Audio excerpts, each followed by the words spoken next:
I'm Adrian, the cruise and travel guy, and I've just returned from an all too short cruise on board Diamond Princess. But it got me thinking, is this the best ship in the Princess fleet? Let's talk about it.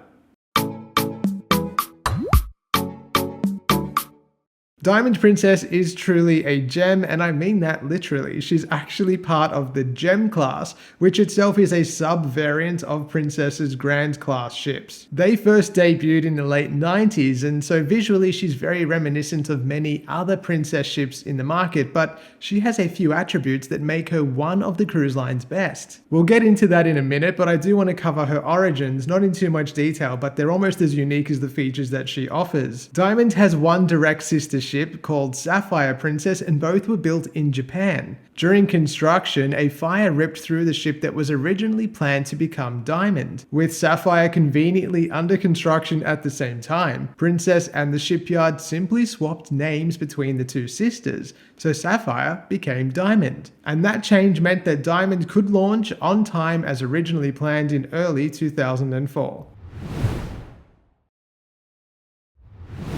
One of the main reasons I believe that Diamond Princess could be one of the best ships in the Princess fleet and her sister Sapphire has to do with their relative size and passenger capacity. The ships are the largest Grand class ships sailing for Princess, each with a gross tonnage of just over 115,000, but they only have a double occupancy passenger capacity of roughly 2,700. Compare that to Ruby Princess. She was the last of the Grand class ships built for Princess, and she launched in 2008 with a gross tonnage of around 113,000, so smaller than Diamond and Sapphire. But she has a double occupancy passenger capacity of almost 3,100. That's almost 400 extra passengers with arguably less passenger or public space. So to me, that makes it very clear that Diamond and Sapphire are the pick of the bunch. On board our cruise, and despite it being waitlisted before departure, we never felt crowded. Sure, there were times when people would converge in one space, but I just never experienced an overwhelming sense of crowdedness, which is something I did experience on the line's next generation Royal Princess. I've linked to a cruise review of that ship in the description below. Because of poor weather, the typically poolside sail-away party was moved indoors to the piazza. We've seen the show a few times,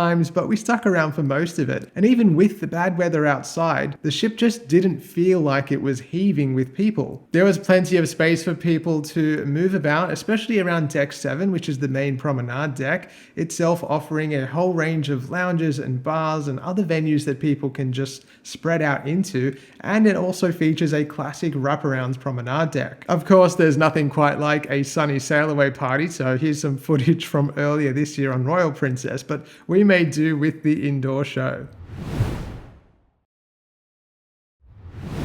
Diamond Princess regularly sails from and around Japan, and because of this she features a number of unique venues. The most intriguing of these is the Japanese bath house called Izumi. Located aft on Deck 15, Izumi offers a traditional bathhouse or onsen experience. It's so traditional that during certain hours of operation, bathers are not required. And of course, there is gender segregation for that reason, but while she sails in Australian waters, this isn't put into practice. Even though swimsuits are allowed at all times while sailing in Australia, the baths are still gender segregated in line with the traditional experience. Each side is accessed from a central foyer where you'll first find a lounging area, and there are individual stalls where passengers can wash themselves before using Izumi's facilities. Those facilities depend on which side of the bathhouse you're on, but include steam rooms, saunas, and hot tubs. And there's the choice of indoor or outdoor baths, but both have ocean views. Outdoors, there is an aft pool exclusively for guests of Izumi. This area is gender mixed and swimsuits are required at all times. Izumi is an extra fee facility, and during our cruise the cost was $35 Australian for a 90-minute session or $59 Australian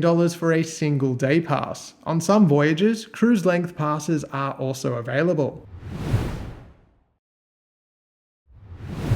As an approach to dining, Princess has a fairly complex 3-level system which begins with complimentary options, casual upcharge options, and then the top rung specialty dining restaurants which cost the most. Depending on the fare you choose when you book your cruise, you can get access to some or all of these venues at no additional cost. Complimentary dining on board Diamond Princess includes the ship's 5 main dining rooms, the buffet, and poolside dining at the pizzeria and grill, which we'll see more of shortly. Casual dining includes Kai Sushi, a Japanese restaurant that is exclusive to Diamond Princess. We decided to try lunch here, and we could pick from a set menu that had 2 options. We booked our cruise with the middle of the road Princess Plus fare, which meant that we got 2 casual dining meals at no extra charge, so we didn't pay anything extra to dine at Kai. For travelers who booked on the basic Princess standard fare, they would have paid out of pocket roughly 23 Australian dollars or 15 US dollars. Guests who book on the top tier Princess Premier fare can actually dine in all of the casual and specialty restaurant venues an unlimited number of times for no extra charge. The service here was warm and friendly, and the food was served on a single tray, mimicking the taishokus of Japan. I traveled to the country earlier this year, and although this wasn't quite as good as what we experienced locally,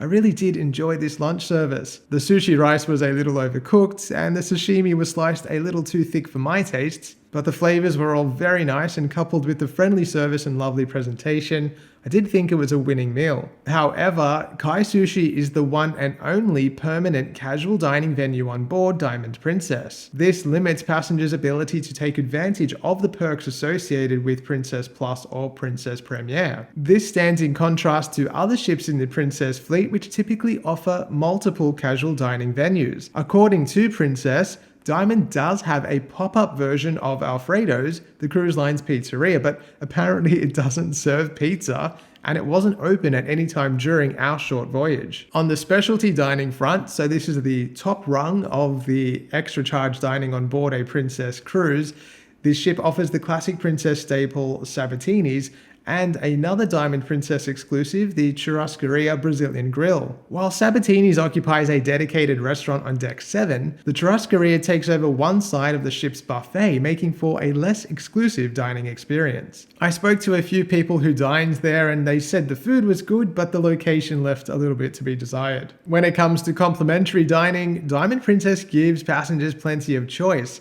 Its World Fresh Marketplace buffet offers options covering a multitude of cuisines, tastes, and dietary requirements. It's open from early morning until late at night and transitions between breakfast, lunch, and dinner, and even offers snack times in between those main meals. For an a la carte dining experience, passengers will turn to the ship's main dining rooms, where you'll find breakfast served daily, lunch on turnaround days and sea days, and dinner every night. Diamond has 5 intimate restaurants located across the ship's lower decks, and dinner time is split between them based on your preference. Once your cruise is booked, you can actually go into the Princess app and decide how you wish to have dinner while you're on board your cruise. You can choose between the traditional early or late seating dinner for the same dining time, table, and wait staff throughout your cruise. If you prefer flexibility, you can choose a different dinner time and table size for each night, or if you have no idea what you'll be doing on any one day, you can take advantage of walk-in dining where no reservations are required. For those cruising with family or friends, you can from the app even connect your reservations, meaning that you can make plans for every night of your cruise if you want to with your entire group. It makes planning really easy. You don't even need to speak to your travel agent or Princess directly. Food and service in the restaurants was fine, but it did fall short of our recent main dining room experience on Royal Princess. I think we were spoiled on board Royal with an incredible crew, and every night felt special. Most of the meals we experienced on Diamond were certainly decent, but I think 2 nights is just not long enough to properly get a feel for the overall dining experience. On the pool deck, pizza by the slice and hot dogs, burgers, chips, tacos, those sorts of things are available at the grill, and that's all complimentary. Both venues open in the late morning and then run through to late evening, and they coincide with Princess's Movies Under the Stars service. This is a Princess specialty where deck chairs are converted to comfortable lounges, and complimentary popcorn, soft serve ice cream, and the aforementioned pizzeria and grill are just steps away.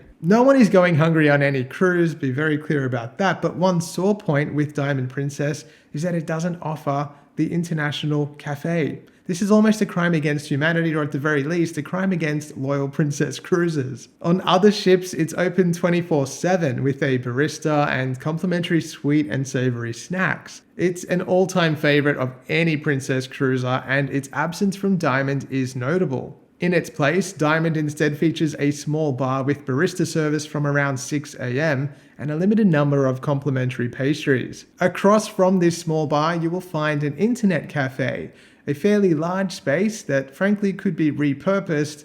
Surely, as an international cafe, would only require changing a few letters on the deck plan.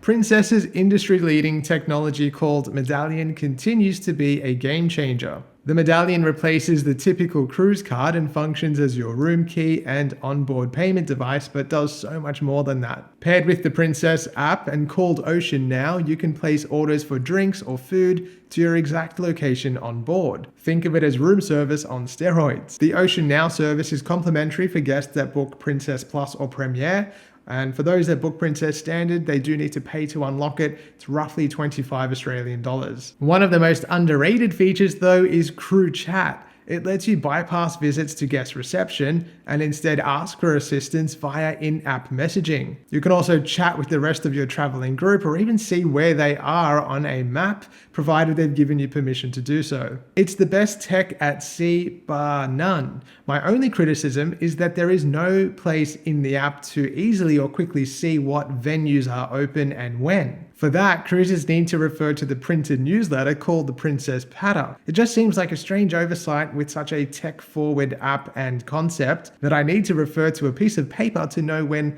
a particular venue will be open.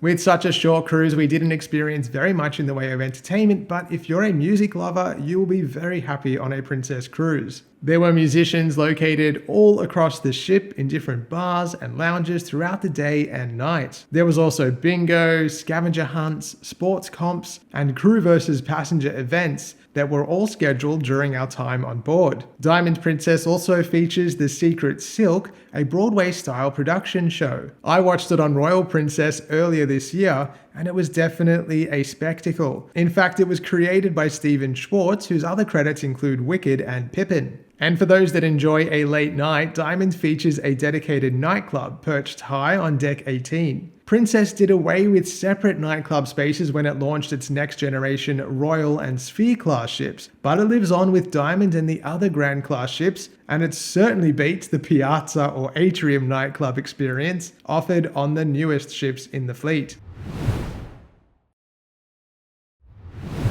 Despite her 2 decades in service, Diamond Princess could easily be the best ship in the Princess fleet. As ships grow larger, so too do passenger numbers, and Diamond comes from a time when the balance was just right. She's not so large that she has to skip smaller ports around the world, and yet she has the space to provide guests with numerous indoor lounges, restaurants, and bars. Outdoors, expansive decks provide travelers with the choice of 4 pools, plenty of sun lounges, and a range of complimentary dining options, plus a classic wraparound promenade deck which you just don't see on new builds. The absence of an international cafe and a general lack of options when it comes to casual or specialty dining does detract a little from her overall appeal.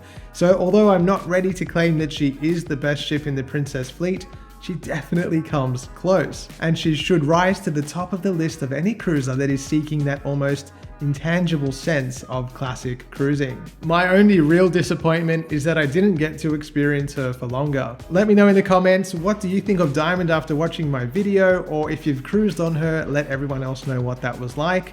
If you're looking to book a cruise, you can head to my website, thecruiseandtravelguide.com.au. Please subscribe to the channel if you haven't, and you can follow my live updates as they happen and travels as they happen on Facebook and Instagram at The Cruise and Travel Guy. Thanks so much for watching, and I'll see you soon.